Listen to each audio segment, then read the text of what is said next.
As Japan gears up for an influx of tourists ahead of the 2020 Olympics, it's dealing with a major headache: a shortage of accommodation.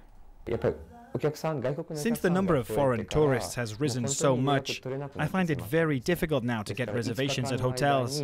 When I want to stay in Tokyo for 5 days, I often have to move from one hotel to another every night.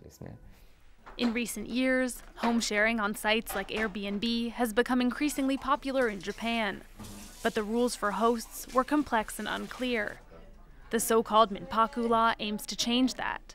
But there are fears that by cracking down on illegal rentals, the market may be stifled. Under the new law, Airbnb hosts will not be able to accommodate guests as easily as before. I hope this doesn't set the bar too high for us.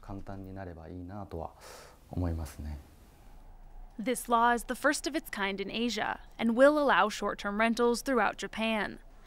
Earlier regulations only allowed such business in designated districts. Following in the footsteps of cities like Paris, Japanese authorities plan to limit short-term rentals to a maximum of 180 days per year. The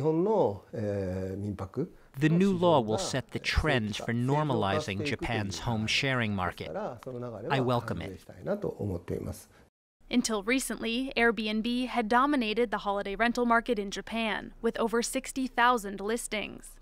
But at the beginning of June, the site and its rivals were told to cancel bookings made by hosts who hadn't registered with Japan's tourism agency.